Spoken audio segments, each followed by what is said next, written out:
Hey, this is John F. Mers, author, actor, and owner of 1021 Studios, and you're listening to Citywide Blackout.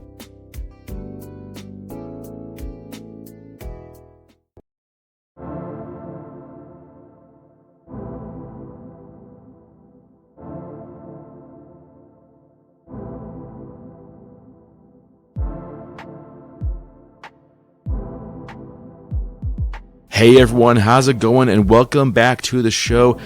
This for me is a bit of a late night recording, not when I usually do this thing, but you know what? For Scott and Jack Snyder, I will make the exception. Because the Snyder name is fairly synonymous with all things comics. You get titles like American Vampire, Batman, Swamp Thing. But we're not going to talk about those. I don't think we are, at least, but we might. You never know. Instead, we are going to be talking about their brand new series, By a Thread, 3 issues in of a 4-issue series, the next one dropping on March 26th. You can catch the whole thing on ComiXology. Scott, Jack, welcome to the show. It's great to have you both here. Thanks so much. It's so great to be here. It's great to see you again, Max. Yeah, thanks so much. All right. So, to kick this thing off, as I understand, this was a series which the two of you co-created and co-wrote. And as I understand, this was also like your first time working together, too. So, how did this whole collaboration come about? You want me to take it or you? You can take it first, and then I'll hop in this. Sure. Well, he's always, as a parent, you're always like, oh, I hope the kids have some interest in what I do or what my wife does or any of that stuff. And really early, he's been a fantastic writer since as long as I can remember, way better than I was at his age by far.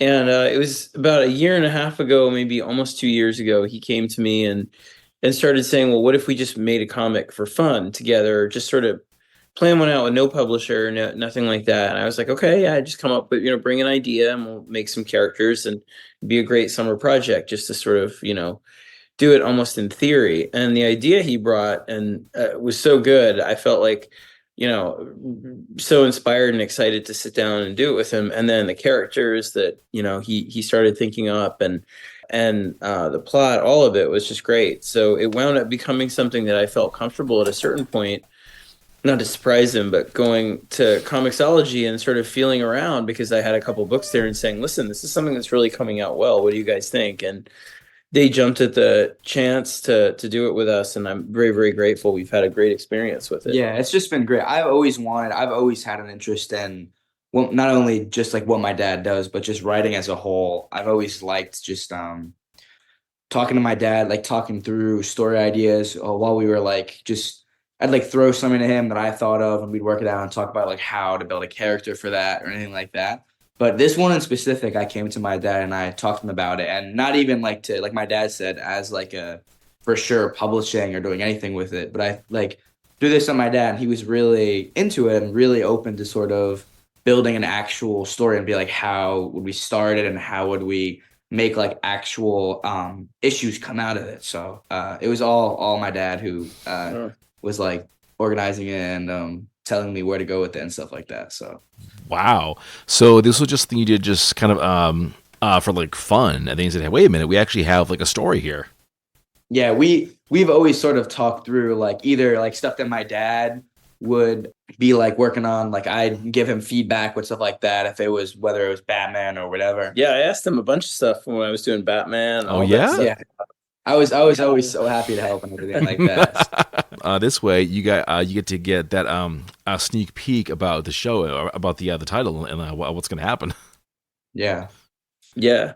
It was always just really talking to each other about stories and stuff like that, and how we'd move through a character or some type of prompt was just a normal thing for us to do. But then this one in specific, we never really wrote anything officially together. So it was great to just get something to him and be like, you know what, this is a really good, we should really do this together. And we should really it works well. It's a blast. Yeah, it's so fun to do. He's a good partner, good co-writer.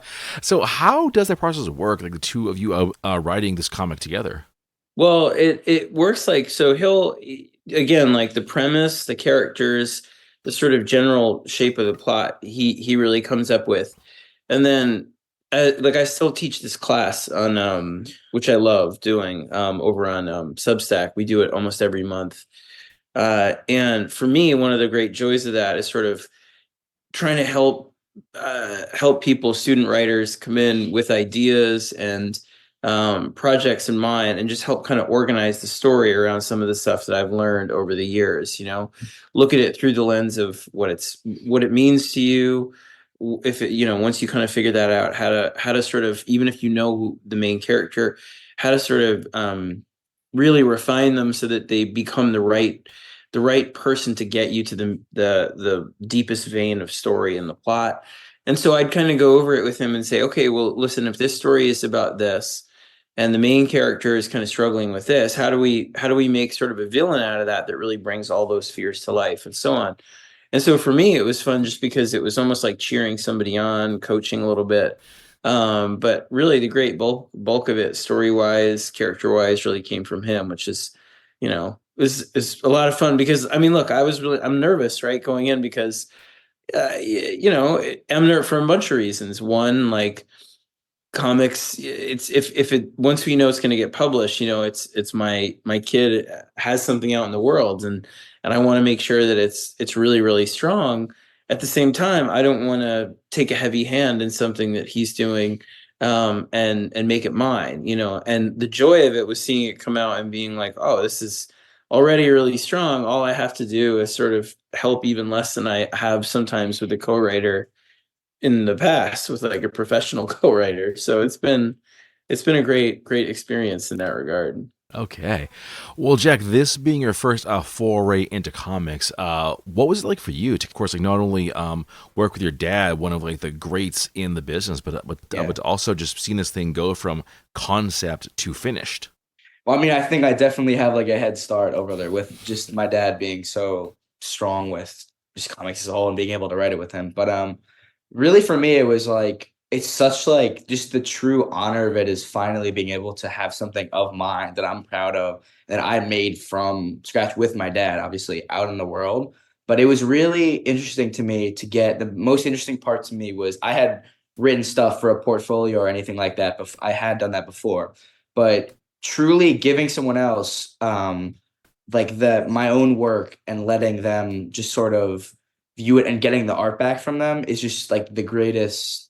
And Valeria, like they're just like, it's been such a pleasure to work with them. So but the most amazing part is just being able to transform just like words on paper that I worked through and I came up with into like an actual, like seeing my character out there like on paper and seeing the first drawings, or seeing like drawing something out, like being like like writing out a page, like a full page spread of like when you in the beginning of issue 1 when it opens up and you can see like the whole world, anything like that, like just seeing that for the first time, even without any color or anything like that, just truly being like, this is an original image that I created. And it's not like, because I always watching movies and stuff like that, it's like you see stuff, you see like in the movies at a movie theater, in movies you see new stuff like that you haven't seen before, but someone else, it's been somewhere else. But create like putting something in the world that I came up with fully myself, and that like wouldn't have been there without me and my dad working on it, stuff like that is just like so new and so awesome to me, to just be able to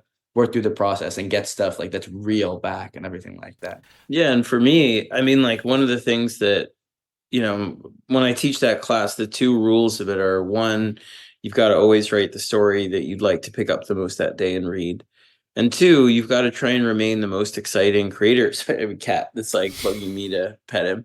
Um, As they do. Yeah, the most exciting creator to yourself at all times. And for me, like, working with new talent is one of the ways that I really feel keeps me young, and challenges me to sort of expand my own creative boundaries. And again, like, trying to write it with him in the way that he would do it is really eye opening. Just the pacing, the scope, the kind of deep character moments, all of that is wonderful to adjust to. But again, like he said, the other huge factor, two factors, but the biggest is our co-creator Valeria Favoccia, who's just a powerhouse. And they're, a new talent and someone coming up with a tremendous style and voice, and really passionate, not only about this project, but everything they work on. And they come with story ideas also, which is great. a great feeling when someone's that committed to it. So for me personally, again, I go to work learning from them, which makes me feel invigorated. I mean, it's rejuvenating to go in there and be like, oh, I know how to write Batman. I know how to do this with these artists that I've worked with a long time. But to go into a fresh territory that isn't yours, you didn't come up with it, and work with people that have different methodologies than you is really exciting. I hear that, man. I hear that, especially with working with the young writers, because in my day job as a news editor, we just had a reporter move on to a new job, and he worked with us for like 2 whole years. It was a great time. I found that I was learning a lot just from watching him do what he does. So, and I've been doing this for like 20 years now. So it doesn't really matter how long you've been in something. You can always learn. I think that next generation is the one to teach you. Scott, what would you say was some of like the big lessons you kind of took from this experience? The biggest lesson, honestly, has been being flexible, like sort of trusting other people to take the story and let it go the way they think they are going to sort of guide it, and take a step back. I'm not very good at that, honestly. I mean, I'm a pretty big, you know, obsessive when it comes to my own stuff. I'm proud of the fact that I really stand by, and you can ask Tyler, my assistant, or most anyone I've worked with editorially. I really feel as though I have not let an issue out the door in my career that I have solo written, that I haven't tried hard, gone over like a few times to make sure that it's as good as I can make it. I'm sure I have failed at making it good now and then, but I definitely don't ever let anything go. I'm very, it's sort of the flip side of being neurotic, the benefit of it, I guess. But that said, here, one of the things that I really had to learn was, again, to sort of step back, trust their story instincts, him and Valeria, and watch it develop, and then just sort of see it for what it is, and then guide it on those terms. And again, that's, to me, the joy of teaching is not saying, hey, this is how I would do it. It's saying more like, I see what you're trying to do, and let me help you try and make it more of that. And the great, thrill here was I already liked the way they were doing it, but kind of watching it and getting to read it as a fan, and how little I actually had to do as it went. So it was also a relief. But that, I think, just again, the really exciting lesson of being able to let go and see something wonderful come back, the more you sort of step away from it and let creators that are passionate about something make that thing on their terms. All right, all right. You know what? We definitely need to mention the rest of the team on the on this project, because you mentioned Valeria, and I know that they're also credited as being another co-creator for this series as well.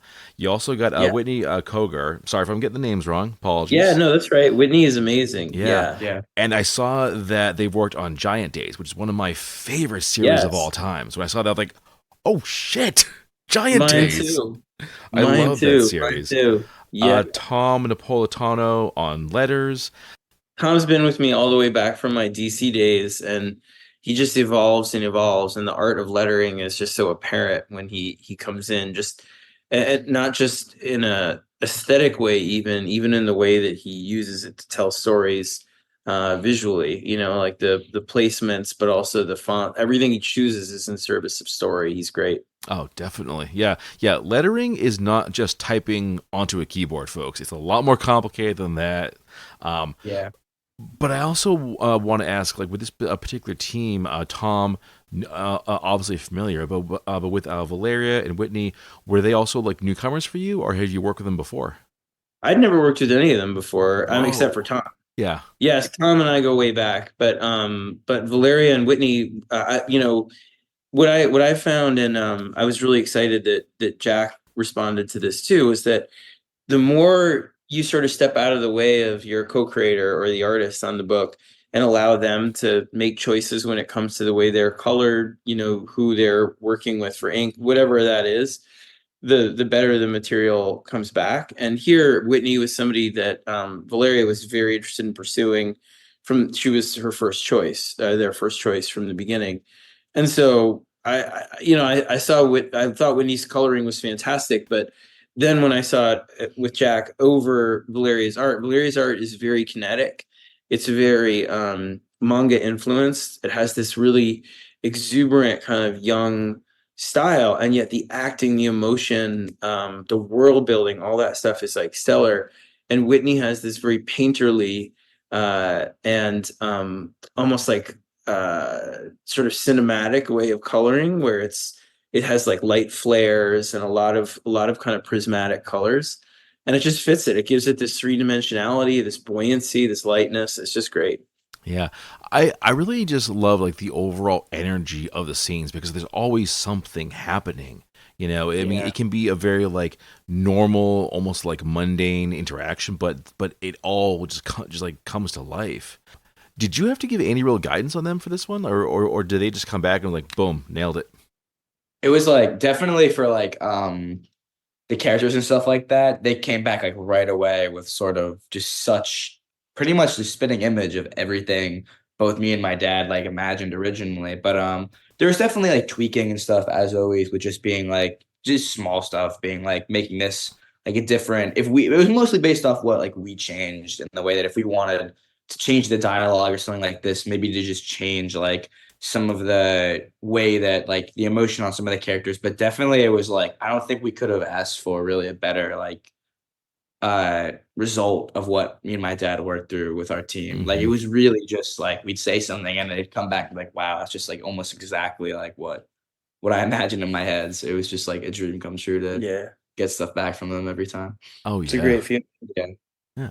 All right. Let's talk about the cast because we mentioned them a couple times, and I absolutely loved the cast you have here. No one is really superfluous or just like cannon fodder for this thing. Where do the characters come from? Because I love like the diversity and variety that you have here.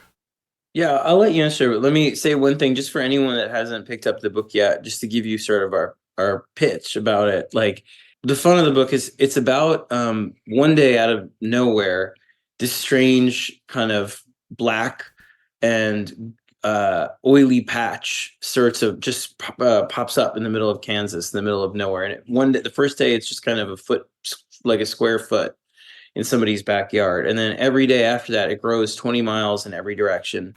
And anything it touches, it kills. It almost has like tendrils that come out and grabs anything organic, and it rots out any kind of material as well. So if it keeps moving, covering buildings, houses, everything, and everything it touches, it starts to rot out.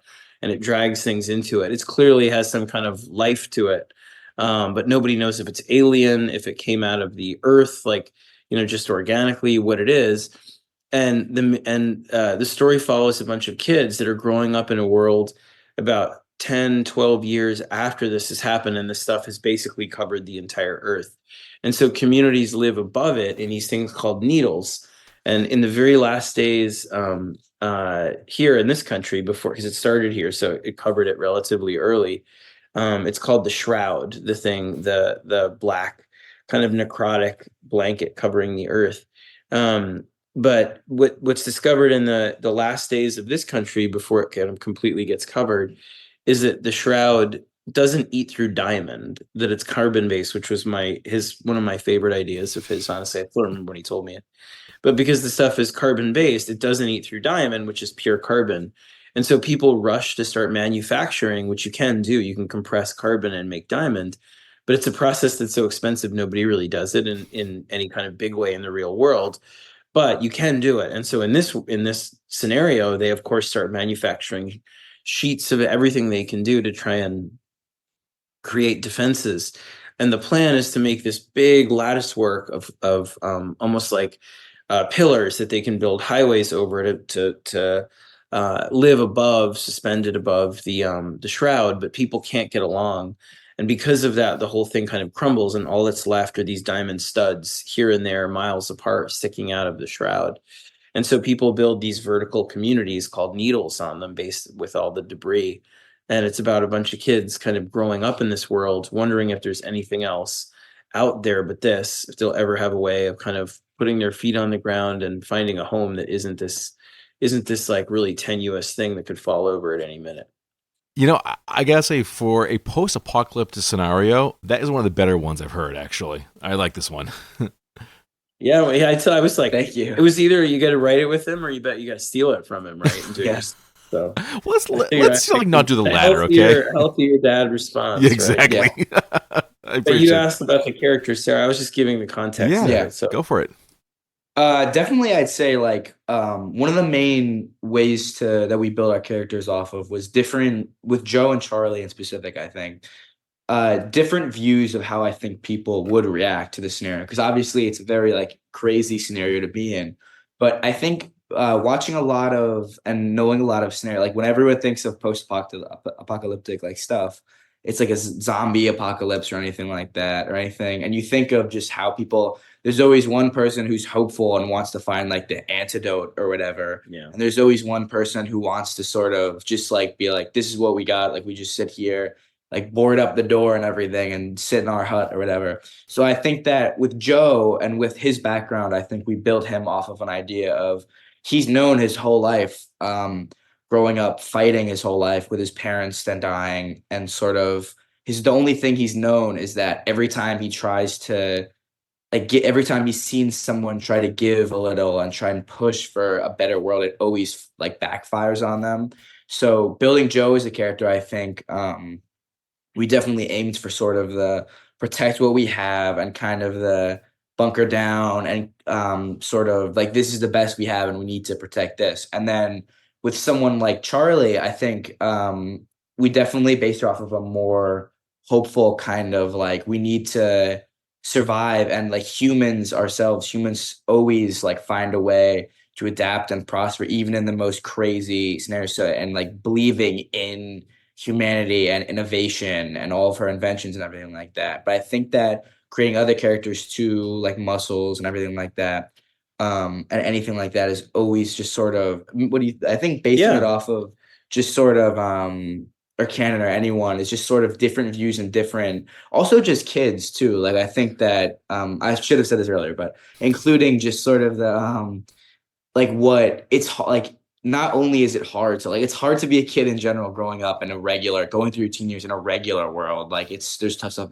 but like I can't even imagine what it would be like making a character who like has to go through this not only at a time when you should be enjoying yourself and learning who you are, but also you have to fight for like not only your life, but like the lives of your friends and everyone you know, and to survive. So I think that it's a combination of both sort of how would a kid and teenagers react to this in what way, and how would like the people they want to be and just humanity in general, like how would it react to the scenario that they're thrown into. Yeah, that's a great answer. I mean, I think also like for me, a lot of whenever I'm writing young characters, the thing that I think of is him and his friends and the world and his brother. He's two younger brothers, but mostly him, because he's right at the age that I remember being sort of most, curious, angry, hopeful. All of those kind of emotions are there as you're figuring yourself out and what your place in the world is. There's like a supercharged kind of sense of questioning everything and pushing against stuff as you're supposed to as a teenager. And the world that I feel like they're coming into is fraught, it's a difficult one. I think about like a lot. He grew up, and his brother with so much like anxiety and political division. They've known 2 election cycles now that are just, nonstop acrimony and people just hating each other. And on top of that, this sense of worry about decline, the climate change, all of these kind of big, almost iceberg kind of worries that just sort of, that we didn't have. We had other ones when I was growing up in the 80s, but there's more of this pervasive sense, I think, right now of worry about the future, and how much tougher it might be or is. And so one of the things that was really interesting was watching him kind of bring characters to the table that really represented all of that kind of different kaleidoscopic set of views. Some of them, like he said, Joe, really do feel like it's better to just hold on to that small thing you have And other ones like Charlie are like, that's just surviving. That's not like living. Let's go out and try something. Mm-hmm. And then other ones like Canon are really about friendship, really about like the most important thing is for us to stay together and to be, be a family. And other ones like Hunter about protecting everything. And it was wonderful. And Valeria was really vocal about their thoughts and feelings about the characters and the nuances of the characters. They were incredibly helpful and contributed a ton. And it was very important to them too, I think, as somebody, because Valeria is young as well. I mean, Valeria is just, I think, I don't even know if they're 30. And I think a lot of it was this sense of creating a cast that also felt diverse and felt really varied, and felt like they would, again, sort of embody all these different viewpoints, experiences, and all of it. So it was important to have characters that were from all different kinds of backgrounds, ethnicities, orientations, everything. I really loved both Cannon's hopefulness and Charlie's belief that yes, things can get better. We can have that better life. And Joe, I love the character, but part of me was like, come on, Joe, be like a little more hopeful, dude. I mean, it's got to be like more than this. Can't just be like surviving like day to day. You got to like dream big here. And yeah, I especially like Charlie was just like, no, we are gonna find this place wherever it is, and she goes to the process of building this kick-ass looking glider. And that kind of leads you to like how they kind of move around. I loved I'm not even sure what it is exactly, just some kind of like grappling mechanism to kind of go from like one needle to the other on these cables. Where did that one come from? Because that was so cool to watch. I think just thinking in general, like how would I want to survive? Like if definitely, I think actually one of the ways that I came up with the idea for the whole story in general was I used to play with my brother when I was a kid, a game like The Floor is Lava and everything like that. Oh yeah. So, like you jump on the couch and stuff and chairs and not try to touch the floor, obviously. But I think that like if when I was a kid or anything like that, I'd always think of sort of just like just flying or any type of way of like flying over, like if there was something, like if I could not touch the ground, the first thing that comes to mind for me and probably most people, but just like flying or just sort of anything like that. So to come up with something like the sort of grapple design where not only is it like just like a zip line going across from villages, but also where they can like freestyle with it and be kind of use it to their advantage to get around, I think comes from just the idea of like, not only the idea, it's just a theme of like the most free way that they can not only like just not purely move, but express themselves too as characters. Yeah. Like there's obviously they differently, like Joe is like, it's just different ways that they express themselves, but just like the coolest sort of most teenage punk kind of like how I would want or how people like how I think I would want to get around if I was put in that scenario or anything like that, or just like the teenage attitude in general. So, and on a side note, it is really good to know that The Floor is Lava crosses generations because that was a game like when I was a kid. Imagine when you were a kid too, Scott. So good to know it survives. I grew up in the city and we called it red tag because the playgrounds had it back in the 80s. They had this like uniform red foam, like rubberized kind of matting beneath the jungle gyms, and so it was red tag. You couldn't touch the red, and kids things to things. So yeah, it's fun. Also, I think one of the you asked earlier, like what I've learned from it. It's interesting to think of that in the context of what he just said, because I'm a very, when it comes to writing, I'm pretty ambitious. Like I have my ego and my confidence, but in life, I'm a very reserved person. Like when it comes to taking risks, I'm much more like Joe about, like my wife and him are always the ones that are really fearless about, let's try this. Let's buy a house, or he'll be like, let's go zip lining. Let's do this. And it's one because I'm always like dragged along, and then I love it. But it's like, I'm more like, I'm very conservative about risk in life. Again, in comics, I'm the opposite. I'm always like, you know what? I'm going for it with this Batman story. I'm just going to go out there, and I don't care if everybody hates it. I love it, and I have a creative ego that way, a creative sort of, like a daring in that regard. I hope. I mean, at least I try to. So with this book, it's again been fascinating to watch him really take that leap and be out there and be like, you know what I think would be cool, this, and just watch someone go in there and him and Valeria together really make something that's such a singular creative vision, and not be afraid, not be he doesn't show it, at least, but not worry about the things that I worry about in life or that stuff, and just go out there and be really visionary with it. It's been a real joy. Now, of course, with the heroes, you got to have the villains. And, of course, the main villain in this one is Charon, named after the ferryman for the dead, and damn does he look the part. This was a cool character because, I mean, villains, I feel like, there's some good ones and some great ones, and I think it's all about the look, and not only him, but his army, the psychopomps, his kind of like right-hand psychopath Ren, who just screams like crazy, then cuts you in half. That's what that was. When I first saw the first scene with Ren, I thought, okay, this is different. I'm liking it. Can you tell me a bit about the creation process for the villains? So I've always sort of, since I was a kid, been a villain person, with always just sort of buying the figures and everything with Batman and everything. I've always loved the Joker and Scarecrow and Bane, and everyone are always my favorite.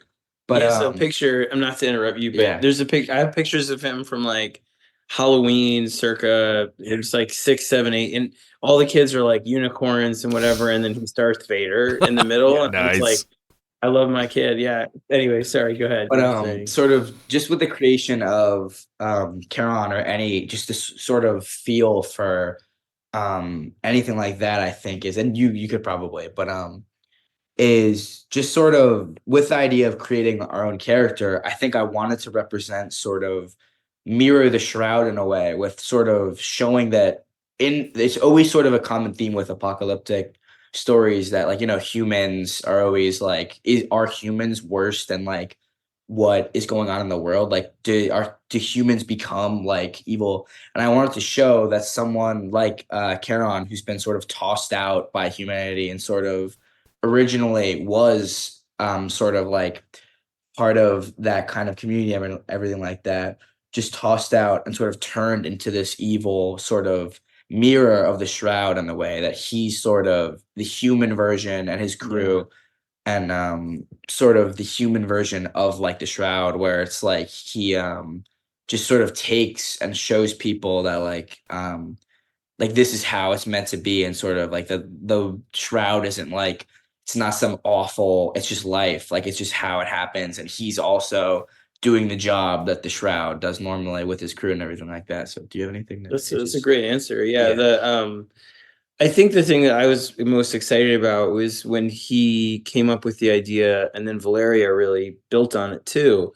There was a psychology and a kind of ideology behind Charon, and also Ren, like his kind of first mate, his first in command, and that first they came up with the idea that Charon would be somebody who, like he said, was sort of tossed out by the people that are privileged in this world. And again, like, not to give too much away, but one of the big plot points of the story is that there's a myth that the very wealthy and the powerful kind of hoarded all of this diamond for themselves that was being manufactured very quickly in the fall of civilization, and built some crystal city somewhere. And nobody knows if it exists, if it is out there somewhere, because they can't really travel very far off of these needles. But what you start to learn is that Charon was a part of that plan and had almost a utopian vision. He was one of the people really involved in the building of this this whole infrastructure on the diamond studs that fell apart. And he was betrayed by those people that he worked for and tossed out.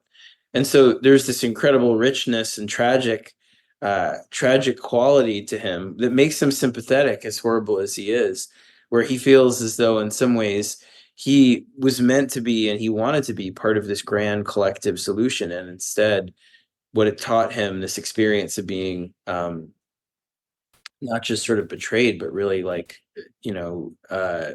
almost just crushed by all of it, was that it's better to just be a predator and to worship the thing that you were trying to fight against before, because maybe it is God. And so he and his followers dress like things that feed on the dead. So they dress like, they have totems that are like beetles and vultures, scavengers, hyenas, these things. So they love the dead. And it's why he calls himself Charon, the ferryman of the river Styx.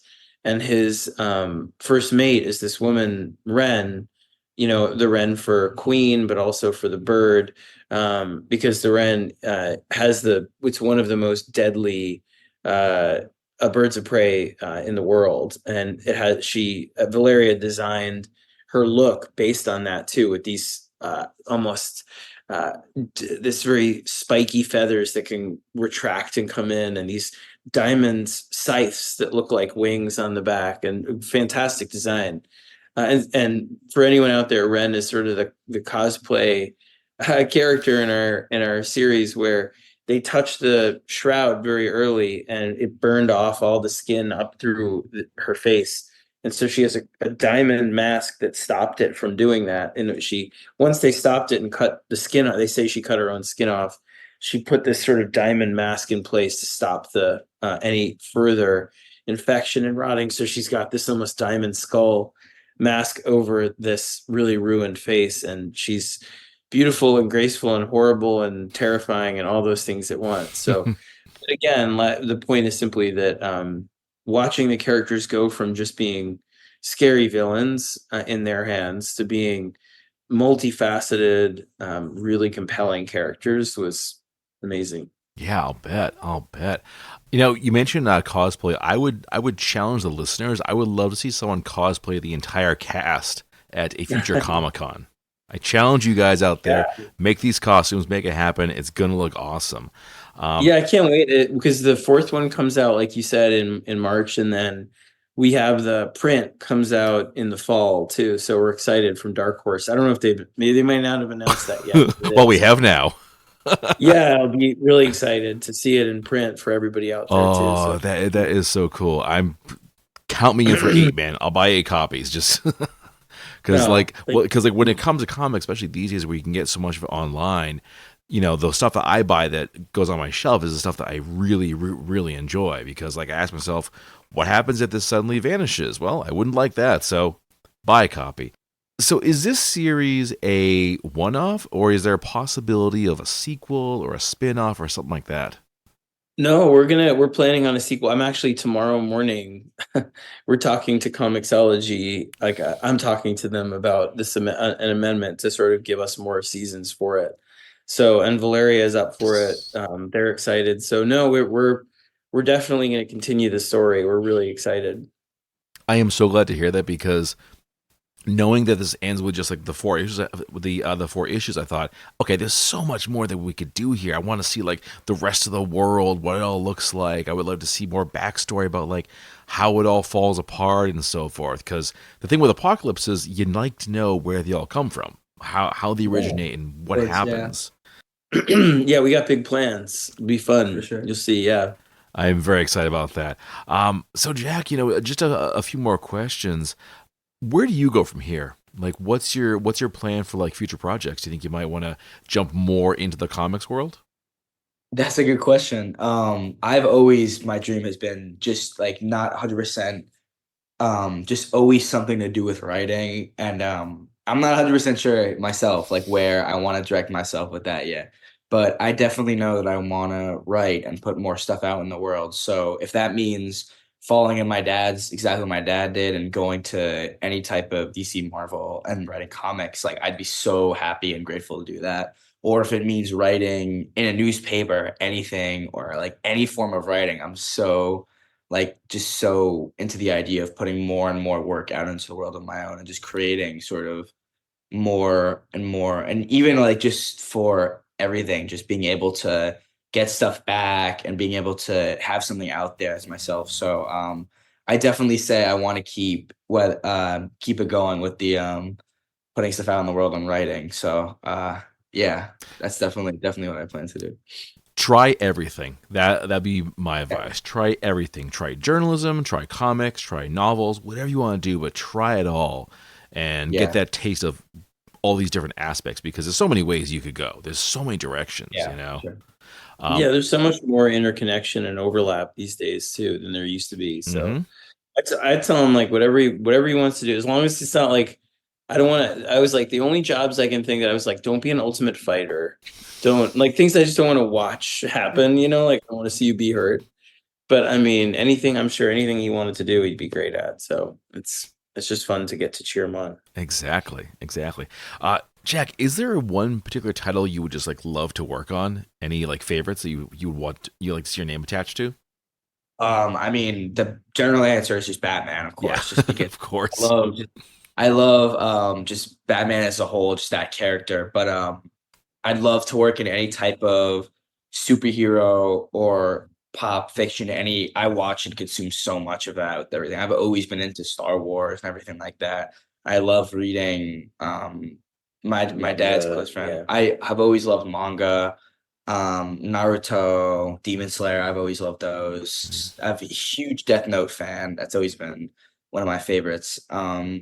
But just being able to like, I'm not someone who's like I love the idea of putting my own touches and stuff, putting stuff out in the world. But I also love the idea of being able to hop on something that's been going, or being able to put my version, like my dad did with Batman, or anything that he's done, and just being able to put my version on something and being able to be, I did this version of this person or this character. So I would definitely love to work on any type of superhero or like any of the pop culture characters that I love myself, but really just being able to put my own name and like touches on stuff. I just love that general category. So Nice.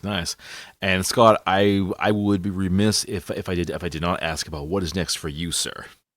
Yeah, sure. Well, I'm excited. I was gonna say I should come back and talk about some of it coming out. I got like White Boat coming out from Distillery. I wasn't trying to like advertise, but the shirt's super comfortable. I have one too. I have one too. He loves what's really nice is James. I have the Tiny Onion one. I wear it all the time. I love that shirt so much. James it's again like James was my first student, actually. When I think about it, my first like comic, it's the first time I ever taught comics. It was 15 years ago. James was an undergraduate and I was like an adjunct teacher. So it's very funny to have like your students now become people you learn from in all kinds of ways, and your kids. So I have White Boat coming out from Distillery in April with Francesco Francavilla, who I love to death, and was with me on Black Mirror and Night of the Ghoul and a bunch of other sort of small projects along the way. It's a big seafaring horror story. It's sort of like my take with him, or our take on The Island of Dr. Moreau, which is a story I just adore. But it's really flipped on its head in a way. So it continues kind of our partnership around horror. And then I have a couple things that are going to be big news to announce, like when we do, but I can't say anything about him yet. But I have been kind of dabbling in the idea of doing some superhero stuff. So I know the rumors and all that stuff, but I just want to keep my head down until it's all really ready. But I'm very, very proud of it. Very excited for it. We'll probably talk more about it, I would think. And I can't imagine we'll wait more than like, a couple more months, because it's getting good, and very good collaborators, and I'm really excited. So I think for me, and then I'll stop. It's like, I worked at DC for 10 years, and almost every year I really fought hard when I got re-signed my exclusive for a carve out to be able to write my own series. And then I would get it after these like tooth and nail battles with them, and then I never used them. I only once in a blue moon I wrote Witches, and outside of that I barely wrote anything post 2013 that was indie. And when I finished at DC, I really decided I just want to take a break and do every idea I've ever had and push myself to try genres, work with people I've never worked with. And ComiXology and Dark Horse and IDW and Image, they were all fantastic partners for that, from getting to do everything from like action horror, like ongoings like Noctera, to miniseries that are historical fiction like Barnstormers. And after that whole kind of big creative walkabout and getting to try all these things I've always wanted to, I really feel like it's time to kind of come home to a couple things and just work on a couple big ongoing series and a couple big projects. So we'll have some stuff at Distillery, have a couple things that I can't talk about yet, and then really go big, right? I feel like it'll be a big year, I'll tell you that. Like, I definitely have big announcement stuff coming. All right. Okay, folks, well, we are bringing this conversation to a close. Scott, Jack, thank you both so much for joining me. And folks, if you're not already doing it, check out By a Thread. We're 3 issues in, just 1 more to go, and many more stories to come. You get the whole thing through ComiXology. And gentlemen, I'm sure we'll be talking again very soon. But before we go, of course, give us the details on where to find your work. Where do they go for this? Yeah, sure. Well, this series is out right now digitally on ComiXology. Yeah, so if you have a Prime membership or you have a ComiXology Unlimited membership, but a lot of people don't know, if you just have Prime, you get all the comics that I've done over there or worked with other people on for free. So you can go browse it now, and a lot of other things that are out by fantastic creators, past and present, that they have in their Unlimited and Originals libraries. And then it'll be out in the fall from Dark Horse in print. So we're really excited about that as well. Excellent. All right. Well, thank you both once again. I am absolutely loving the comic, and I'm sure we'll be talking again very soon for the next project. Yeah. Thank you so much for having us. Thanks, Max. It's great talking to you. Max.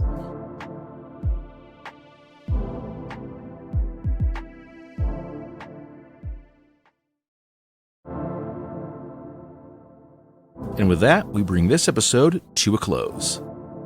Thanks for listening, and if you haven't already, check us out on Facebook under Citywide Blackout, and Twitter and Instagram under Citywide Max. You can catch this and all your favorite episodes on your favorite podcast platform, and new episodes are added every week, as well as on Boston Free Radio every Saturday at 10 p.m. You get at me at citywidemax@yahoo.com if you want to suggest a guest, submit your music, or just drop us a line. Thanks for tuning in, and I'll see you next time.